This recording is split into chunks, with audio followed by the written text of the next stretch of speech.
Welcome back to another Crownfall recap. In this video, we'll be covering both Acts 2 and 3 and the events that took place after the team split up at the end of Act 1. Watch our video on the first act if you'd like to catch up with how everything came to be. Otherwise, a quick spoiler warning for those who are planning to complete the stories on their own.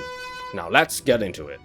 After taking the passage through the city of the undead, Koij, Dragonus and Pudge finally reached the deserts of Druid, but they were only greeted by the aftermath of an invasion led by the Abyssal Lord. There, they bumped into the Red Mist army and their leader, Sorla Khan.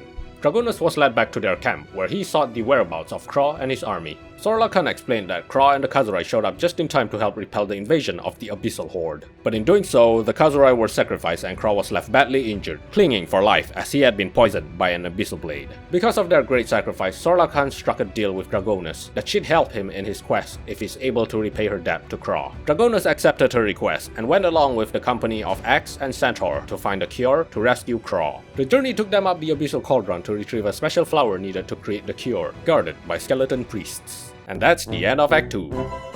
Or it would be, had Axe and Centaur kept from killing all the skeletons. Turns out they were one of the few peaceful creatures that knew how to use the flowers, as revealed by Disruptor later on. So once again they set off to seek help from Snapfire in the middle of the desert, who was able to concoct a cure-all for Kra without needing the special flower. So that part of the quest was all for nothing. Thus, Act 2 concludes, with us giving Kra the cure-all potion, but due to his condition, he wasn't able to help Dragonus. Instead, Sorla Khan offered her forces to lend a hand in Skywrath as a favor. Act 2 complete. On to Act 3. Concurrent with the events in Druid, Shendalzare, Skriok, and Bakit were on the opposite side of the world in search of Kestrel and his forces in the frozen region of Icewrack.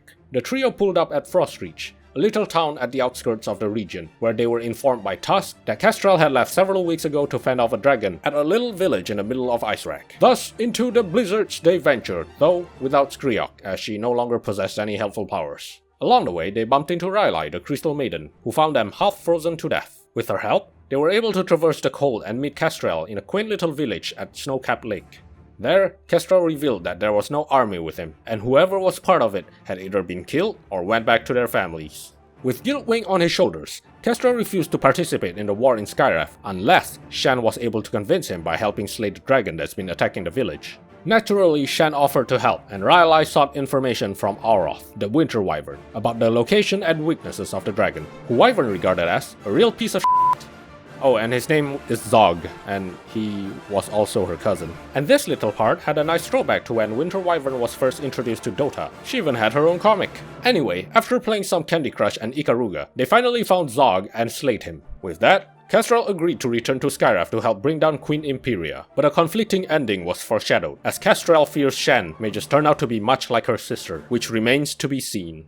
So that's all for Acts 2 and 3. Till we meet again on August 49th, or whatever date Valve decides to release Act 4 on.